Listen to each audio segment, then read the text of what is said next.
Welcome to Chapter 1 on water. We're going to be talking specifically about why water is important and the uniqueness that water is, because water is probably one of the most unique molecules in the world. You never think about it. You use it every day. It's in you. You're around it constantly, but you don't really pay attention to the weirdness or the why behind the weirdness. And today we're going to look at that weirdness and the why.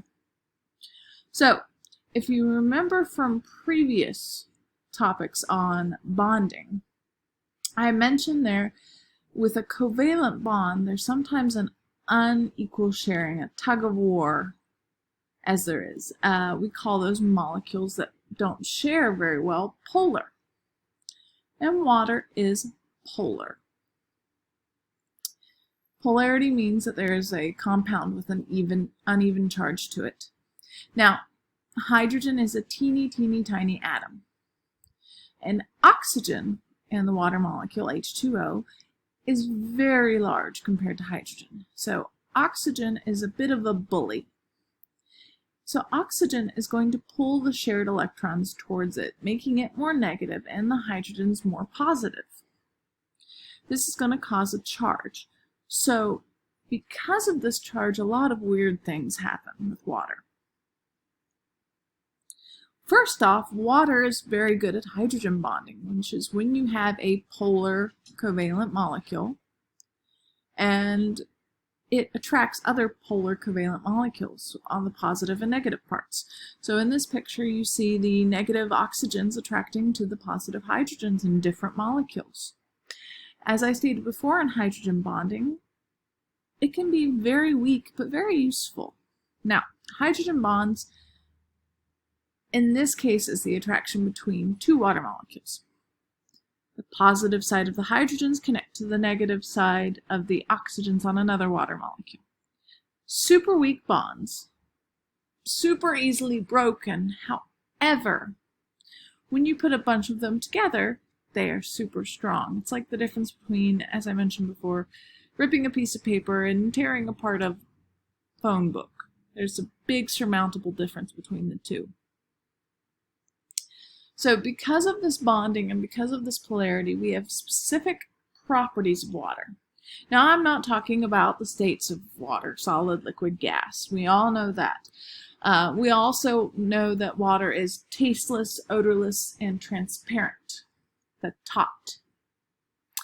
So, but now we're going to really look at its properties you haven't thought about. First one's cohesion. Cohesion is a property of water where it is attracted to, same thing, water sticks to water. You can see this when you create a big droplet of water or when you have water on a surface and it pulls towards each other. So, in this example, you have an arrow pointing to a droplet of water that's clinging to more water atoms, forming a nearly perfect sphere at the end of this water petal. Cohesion is only broken when the weight of which of those particles becomes too much to bear. But water will pull towards water. This can create things like surface tension in larger bodies of water.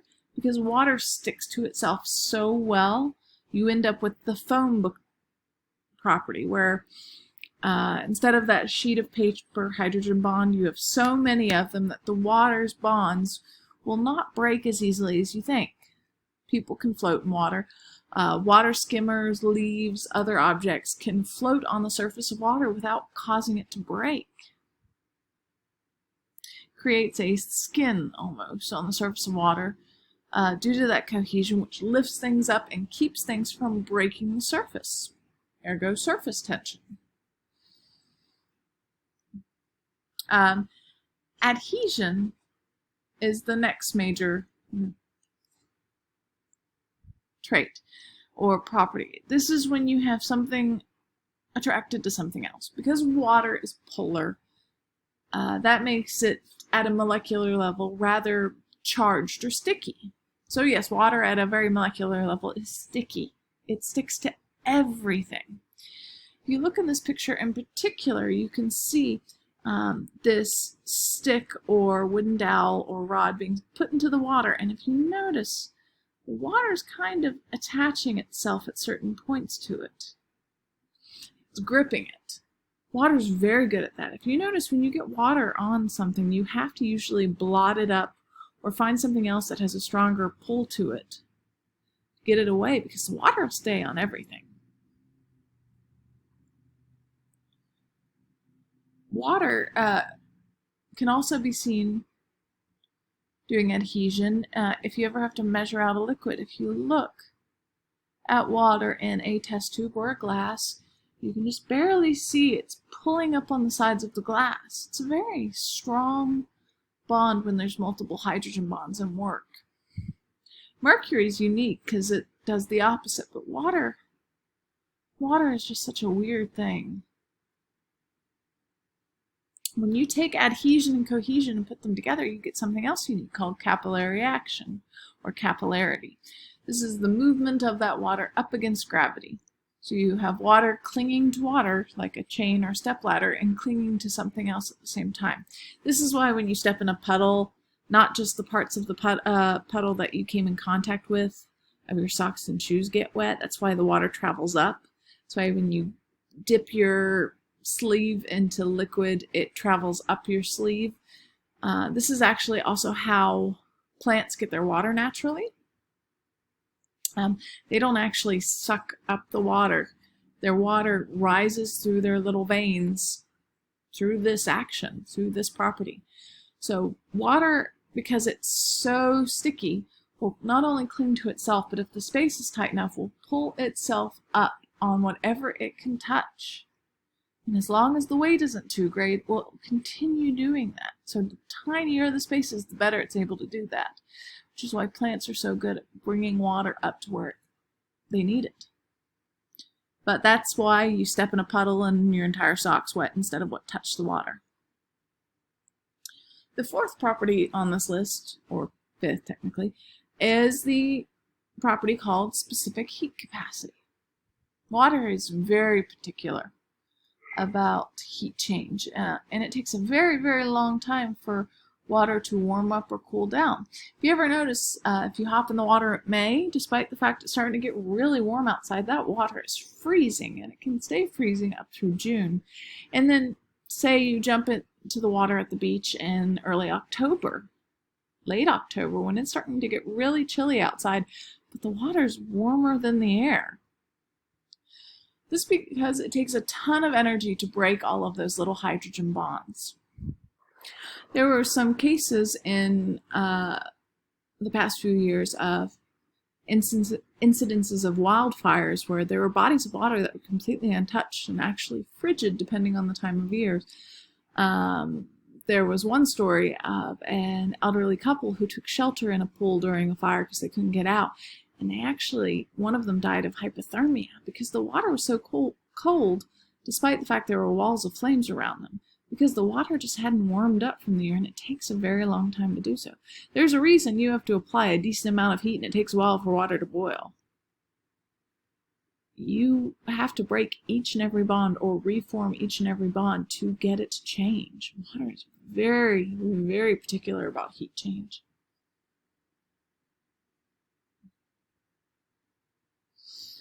Now, this is incredibly important because if water changed temperature too rapidly, our cells wouldn't be able to keep up. Imagine if water heated or cooled very rapidly. Most organisms on the planet would not be able to live. If water is able to maintain a relatively slow changing temperature, it allows the cells to take in energy and to keep the temperature and keep homeostasis and keep things running smoothly, because cells are very temperamental if you change their temperature too much, if you change their pH, if you change your salt levels. Cells are incredibly picky about that. Temperature especially. So without the ability to maintain temperature like water does, we wouldn't have living things that could survive like that. You'd have your cells constantly freezing and thawing, and that would not work very well for us. Next one's called density anomaly. Water has a weird density anomaly. From about 0 to 4 degrees Celsius, water contracts when heated and then expands with increased temperature. Density, as we know, is mass per volume of a substance. On Earth, luckily, mass is the same as weight. Water has the highest density at 4 degrees Celsius. So it's the heaviest, basically, at 4 degrees Celsius. It's going to be the most dense. It's going to fall.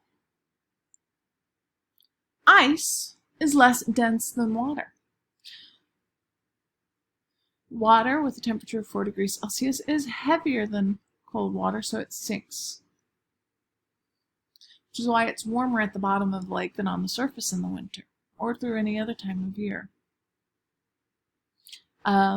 Ice floats to the top. And that is because, again, those hydrogen bonds, I'm going to backtrack and bring up this picture.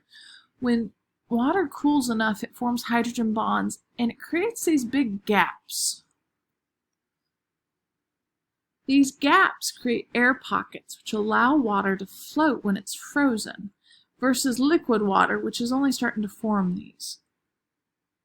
So because of these hydrogen bonds forming the way they are between oxygen and hydrogen, you end up with these big gaps of space. So that's why ice floats. Water is one of the few molecules that allow its solid to actually float on its liquid. If you drop a block of solid iron into a container of liquid iron, it's going to sink. And it's going to melt quickly.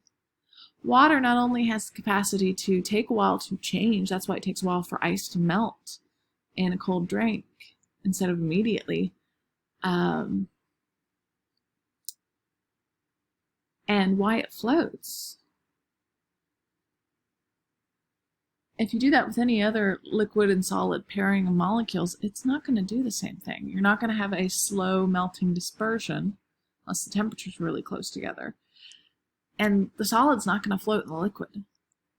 So water's really weird for that, and we overlook that every day. Last but not least, water is considered a versatile, or in some cases a universal solvent. Water dissolves more substances than any other liquid, and it's because of that polarity, because of that stickiness. Those charges are so strong, it rips apart things. However, water can't rip apart things that don't like water or don't have a charge because they're not attracted to it. So if water comes in contact with anything with a charge, it will rip it apart. That's how it dissolves. It tears apart other molecules and integrates it into their own into the water. But if there's something that doesn't have a charge or doesn't like water, like oil, it can't do that. It'll just push each other apart. That's why things like Italian dressing has to be shaken up, because the water and oil don't mix, and the water doesn't really have power over the oil, so it can't rip it apart. And remember, this is super important to know because water does make up 70 to 95% of all living material, including us.